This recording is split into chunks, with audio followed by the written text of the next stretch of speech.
you're thinking, this guy, if it was a letter, saying that they should kill him, he'll sign without even looking. So you have the minister, you have the director of whatever, people who clear customs, all those guys. There's a whole chain of command. No one stands up and says, this is very dangerous, we're not going to take it. Not even the truck driver. And if you want to look for every single one of them, even the truck driver who said, no, I don't want to take this. You're the leader. Again, we come back to who are the leaders. And to you, I say you are the leaders. Because in every society, I think you left again, you should move to the next slide. Those of you who chose to come today are just among 5%, if you're African, of course, of your friends who are getting higher education, just 5%. Which means for a country like America, people say usually you have 1% of people who are leaders, 99% are followers.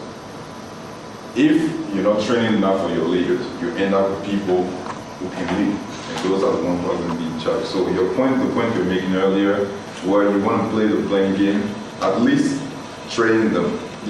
Again, I'm not sure who's going to, Again, we're talking about, blaming who's the leader, who's not the leader. But here, we're in 2010, about 2 weeks ago, the UN came up with a new set of goals, millennium goals for Africa. My question to you, as African or friends of Africa or wherever you are, do you see yourself, I guess it's before I get to the goals, I wanted to highlight a few things that we do as African Student Association, because I was president of the African Student Association at Penn State in 2006. And the problem that we have are all the same, typical problems.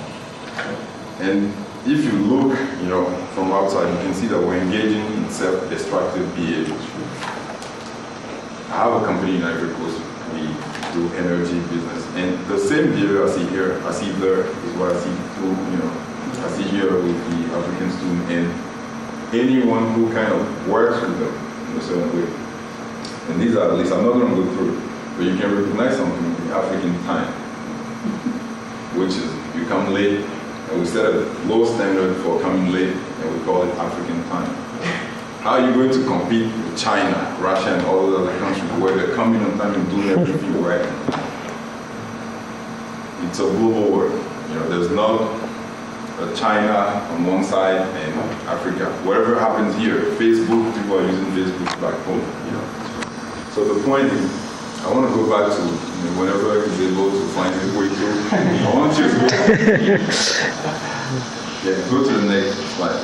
I want to show some trends. This was 2008 and 9. We're showing you how many African students are in the US today within the international student population. I'm talking about not American. You come to your university, you take the F1 students, those who are international students. How many are African? I just learned that you have 68 out of what? About 4,000 international students at Indiana University. At Penn State, same thing. 4,200 international students out of 80,000 students. Only 146 are African. It's a nationwide trend. Look at Asia. Asia makes, it's the same trend. Penn State, about 70% Asian students. Asia is 4 times the size of Africa in terms of population, 4 billion. We have 1 billion. There's 62%, and how much do we make? There's 6%. Now let's say this 6%, can you move to the next slide? Here's the breakdown. We choose some countries and look at the data, see how many of your brothers are here. My brother here, he likes to say, I don't even know where you're from. Ghana. Good. Let's look at Ghana. Population of Ghana? Oh, who knows? Maybe About 22 million? That's about 22, 28. I think it's around 22, okay. Ghana, 2007, actually Ghana has one of the highest. 2,095. student. Who else wants to try his country? Nigeria, some Of course, Nigeria is half the population of the US. Any other country? Mali. Mali. Well, on the other side, 435. So the country of Mali, what's the population? 12. 12 million. 12 million. Yep.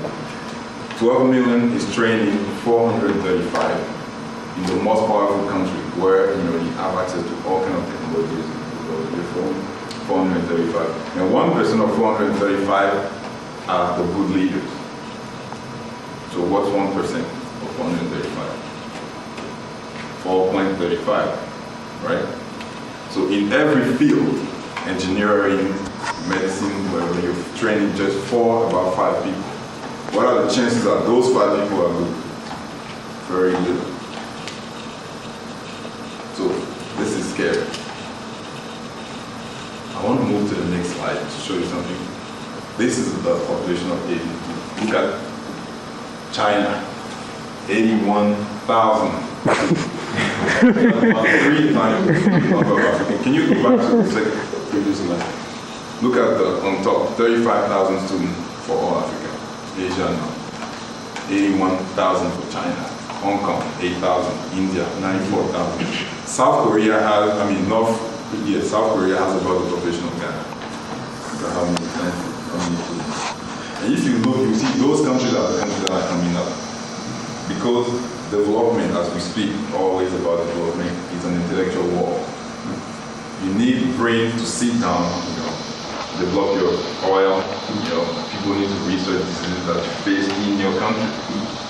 So having others on face those diseases, you need researchers, PhD, MBA, people to start doing it, just others. And you only train them in school.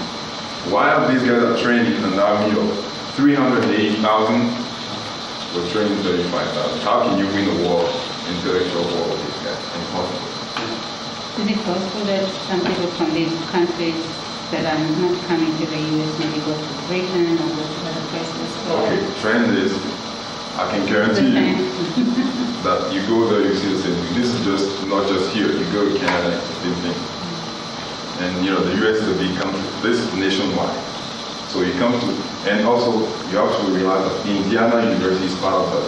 With your 65 African students, you're in there. Can you move to, look at Europe.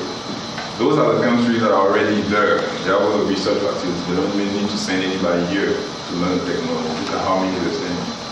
Europe, 83,000. Which tells you education means something. If you want to come out of there, you need to train the brain, because without your head, your body won't be able to do anything. You need to train the brain. The war we've lost so far is the education war. Look again, the last Latin America, 64,000. Everybody beats us. Second largest continent. We are, we saw 35,000. What do you guys have to say about this? Did you know? You knew. Yeah. And where are you from? Chicago. She's from Canada.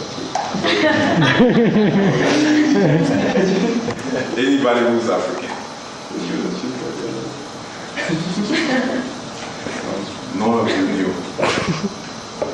What does that say? About me. About God. About you. About the whole population of Africans in Indiana Do you know University. how many students that attend universities as international students from Africa begin their attendance as in high school or junior high, or are you just using students that? This is higher education. Yeah, but you still get, if you attended, say, like your last 2 years in high school, you still might have international student status because you don't have citizenship yet. But at the same time, Actually, I'll help you on your point. You can add the Africans that are permanent residents, but then you have to add the Asian students that are permanent, and that you would move again. So don't even go I'm there. not saying that to change the way, I just was wondering about the statistics. So if you want to be, I'll give you the resources, like Okay, the references there. Move to the next slide, please. Now, I showed you, at least I guess at this point we can agree that education can get us out of work we are. Because in order for you to build a university like this, you need architects, you need to train them. If a check training 436 people, you divide it by major, you probably get only 3 or 4 architects. The biggest mistake that people make, look at America, when we have these major crises, they call the top people in the field of economics to come and sit down and come up with a solution. You don't call 1, 2, 3 people, everybody who's known to be an expert. Because if you ask 3, chances are they can all 3 be wrong. You know, you want to call more people, but you only have 4. So you just listen to whatever they have to say. If they're wrong, God save us.